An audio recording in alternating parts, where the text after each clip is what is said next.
Vote কারচুপির যারা মূল কারিগর হিসেবে যারা কাজ করলো, জেলা নির্বাচন রিটার্নিং অফিসার, উপজেলা রিটার্নিং অফিসার যারা ছিল, ইউনো ডিসি, তো তারা তো ভোট কারচুপির সাথে সরাসরি জড়িত ছিল। 4%কে 40%, 6%কে 60% যারা দেখাইলো, তো তাদের তো কিছু হলো না। এটা কি হবে?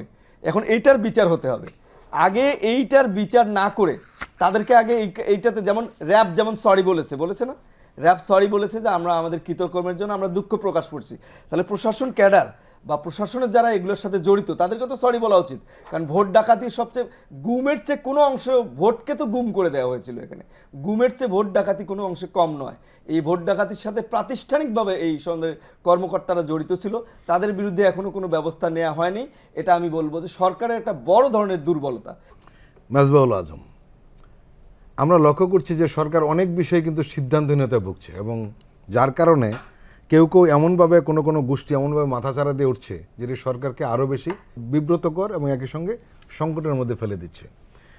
আপনি লক্ষ্য করেছেন যে জনপ্রশাসন সংস্কার কমিশন যেটা, সেটি রিপোর্ট পেশ করার আগেই কিছু বিষয়ে মত বিনিময় করতে চেয়েছিল যে এই বিষয়গুলি থাকলে কেমন হয় বা এই বিষয়গুলি থাকতে পারে। এরপরে প্রশাসনে কি হচ্ছে আপনি নিশ্চয়ই দেখেছেন, যার ইচ্ছা তাই যা তা বলে যাচ্ছে, এটা মানি না, মানবো না, ফেসবুকে নতুন পেজ খুলেছে। তাহলে এই প্রশাসনের অস্থিরতা বা প্রশাসনে কেউ কাকে মানবে না, কোনো কিছু মানবে না, এরকম যে তৈরি হলো, সরকার কি করবে তাহলে? আমরা যে বলি যে ফ্যাসিবাদ যে বাংলাদেশে কায়েম হয়েছে, এই ফ্যাসিবাদী ব্যবস্থার ভিতরের আরেকটা ফ্যাসিবাদ হচ্ছে এই প্রশাসন ব্যবস্থা। এই যে প্রশাসন ক্যাডার, যে প্রশাসনের যে ব্যাপারটা বললেন, জনপ্রশাসন সংস্কার কমিশন, এটি জাতীয় স্বার্থে একটা গভর্নমেন্ট, যে গভর্নমেন্টের পেছনে বিপুল মানুষের সমর্থন রয়েছে, একটা গণ অভ্যুত্থান পরবর্তী একটা স্বৈরাচার সমর্থক ছাড়া সবাই রয়েছে, সবার সমর্থন রয়েছে। এবং এই গণ অভ্যুত্থান যে হয়েছে তার অন্যতম একটা চাওয়া হচ্ছে আমাদের প্রত্যেকটা জায়গায় কিছু পরিবর্তন এবং কিছু সংস্কার, ভোট থেকে শুরু করে প্রত্যেকটা জায়গায়। তারই অংশ হিসাবে এই জনপ্রশাসন সংস্কার কমিশন হয়েছে, এবং জনপ্রশাসন সংস্কার কমিশন যেভাবে চাবে সেভাবে এই সংস্কার হতে হবে। কিন্তু এখানে দেখা যাচ্ছে যে ক্যাডাররা একটা চ্যালেঞ্জ ছুড়ে দিয়েছে রাষ্ট্রের কাছে, মানে তাদের কথা মতো হতে হবে। এটা তো হতে পারে না কখনো, এবং গভর্নমেন্টকে এখানে খুব শক্ত অবস্থানের পরিচয় দিতে হবে যে জনপ্রশাসন সংস্কার কমিশন একটা রাষ্ট্রীয়ভাবে জাতীয় একটি কমিশন। এটি তাদের কথার চেয়ে জনপ্রশাসনের সংস্কার কমিশন যেভাবে চাবে, রাষ্ট্র যেভাবে গড়ে তুলতে চায়, তারা প্রশাসন ব্যবস্থাকে যেভাবে তারা সংস্কার করতে চায় সেভাবে হবে। কারো কথায় এখানে প্রভাবিত হওয়ার কোনো সুযোগ নেই। এবার আসেন আপনি এই প্রশাসনের কথা, আপনি যেমনটি বলছিলেন, এই প্রশাসন ব্যবস্থা এই যে চ্যালেঞ্জ ছুড়ে দিচ্ছে, এর অর্থটা হচ্ছে ফ্যাসিবাদী ব্যবস্থার মধ্যে আরেকটা ফ্যাসিবাদ তারা তৈরি করেছে।